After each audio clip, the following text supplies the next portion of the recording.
what's happening in the future. There could be a geologist, the best geologist that you ever know. Knowing with the knowledge they have, you see, the truth is the world is out there, the coast is big, is large enough. So we cannot restrict our children to a particular. We need to work with them, follow them in whatever they are doing, and praise to God. Look, if we believe in God, look, anything is possible. Thank you. Thank you very much. One word I actually just want to say now is said, the best thing is for a child to know God from a very early age. And that still goes down to our parents. The book of Proverbs says, train up a child in the way that he should go. It said, when he grows up, when he's no more with you, even while you are training him, it's kind of difficult, but when he goes away, he will not depart from it. Such is my story as well. I found it very difficult when I was growing. But when I was alone, I realized that was just the best of all lives. Now I will go to the next question for the youth. I'm just trying to make it very quick. This says, my mom don't want to hurt my siblings' feelings in certain situations, so she diverts from the truth. She don't want to hurt my sibling in certain situations, so she diverts from the truth. How does this make you feel, Stacey? First and foremost, the truth is the truth. If the child is wrong, the child is wrong. And it's parents may not want to believe it, or parents might not want to accept it, but you have a favorite. Do you understand? But in all you do, in all your relations, you should never show your favoritism in the presence of your children. Even if you want to criticize your child for his or her wrongdoings, and you want to do it in the presence of your supposed favorite or in the front of their junior one, you do it in a way that at that time it has been made to all that was there and then that your action is wrong. However, if you want to further go into that discussion, then later on, after you've addressed it there and then that what you have done is wrong, you can now call that sibling aside or your child aside and say, but what you've done here, what you said at that particular time was wrong. You should have done it this way and that way. When you show your favoritism in the presence of your children, and when you treat them differently or try to preserve one's feelings, you're generating enmity between your children. Do you understand? And you may not see it then, but trust me, later on in life it will manifest. You will sit back and you'll say, but are these not the children that played together, that ate together, that we did everything together? But when you wouldn't know you wouldn't know your hands and the tools of which you have done through your mouth, through your actions. Like Uncle said, communication is not just through your mouth, through the words of your mouth. It's also by your body language. It's by the things you do. You buy this one top today. Oh yes, I'll buy your one tomorrow. You know, things like that. When the truth should never. You should never divert from the truth. What is wrong is what is wrong. What is right is what is right. There and then address the situation. However, if you want to then criticize your child later on, that's fine. You can call them into the bedroom, or when the others have gone to bed, you can say, my child, this is what you did, I did not like it. This and here and here and here. If you're trying to preserve, preserve the person's or the child's feelings. But like I said before, the truth is the truth. Don't diverse from it. Thank you very much. Can we appreciate her for that? Now, Charles, just in one word, very briefly, just 30 seconds. When such things happen, how does it make you feel? Like, how do you feel when you see that? That happened to me, so I'm not sure. Okay, all right. Will Norris want to say something about that? Or how do you think a youth will feel when such thing happens? Like, I think they'll think, like what Stacey said, I think they'll think that the parents are picking favourites. And yeah, like Stacey said, it will cause rivalry between the children. Between the children. Thank you very much. All right, I'll go to the parents now.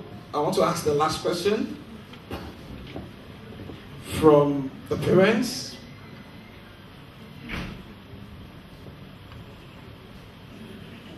Now, this is what one youth said. Said, my parents do not practice what they preach.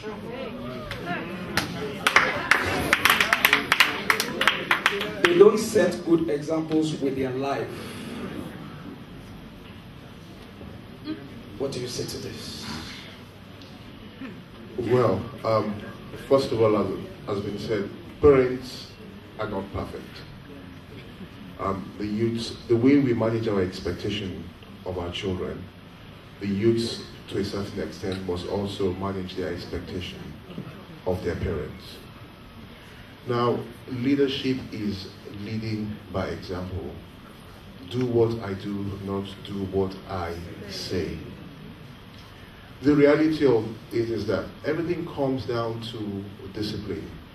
And I must say here that even as parents, those are areas that even God is also building us up in. Now, I will not come and say that parents are actually perfect. But the issue here is that sometimes as parents, when we don't do these things, the children will highlight to us in different ways, either directly or indirectly. It is now left to us to make amends. Let me give, for example, I tell my children that don't make a promise you cannot keep. Then my children ask me that, can I have this set of trainers? And I'll say, okay, don't worry, I will buy it for you at the end of the month. Now, when we say I'll buy it for you at the end of the month, we are looking at, okay, by that time we would have gotten our income. But at the end of the month, the level of income that you're expecting is not coming, then it happens that you cannot actually buy that trainer. Would you say that you have not actually kept your word, or you have not led by example? Then one day it was my smallest boy.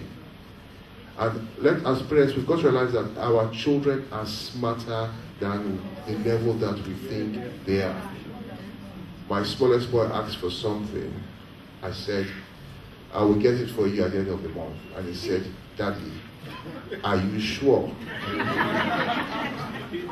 I said, yes. He said, Daddy, I will be okay if you just tell me, if you say, I will get it for you when I am able to get it. And that taught me a lesson. So, if they ask me for something, I don't say I'll get it. I would say, I will think about it. And that way, I'm trying to manage my own expectation. But it is very easy for us not to do what we say we will do, and not to lead by example.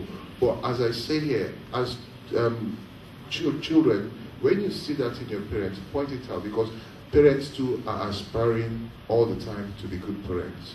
There is no perfect parent. Thank you very much. Thank you very much, sir. Thank you. Let me just go to the youth now. But before I do that, let me quickly read some of the comments as well. All right, sir. Let me just quickly read the comments as well, then I'll go with that.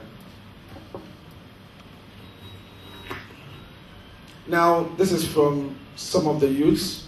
Said, I love my parents because they understand the fact that I'm going through a phase of my life as a youth, and they relate with me properly. I love both my dad and my mom because they have different qualities. My dad is extremely strict and quick to temper, but he has given me direction for my life. And my mom is quiet, loving, and caring. I love my dad more because he attends all my school activities. I love my dad more because he attends all my school activities.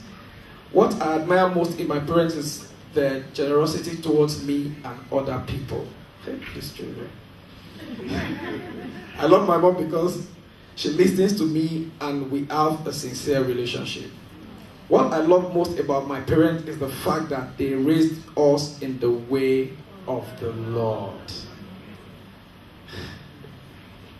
Alright, this is from some of the parents. Let me quickly read this as well. I love my children so much. They show me interest. They show interest in things of God. Okay, similar to that. Whenever I'm with my children, I find it interesting because I see through them the way the society has changed over time. I love my children because their presence in my life adds more value to my life. Very interesting. All right, mommy, quickly back to the question.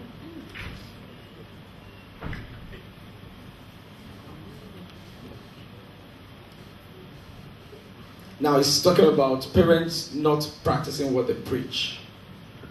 Like, let me read it again the way it is. So my parents do not practice what they preach. They don't set good example with their life.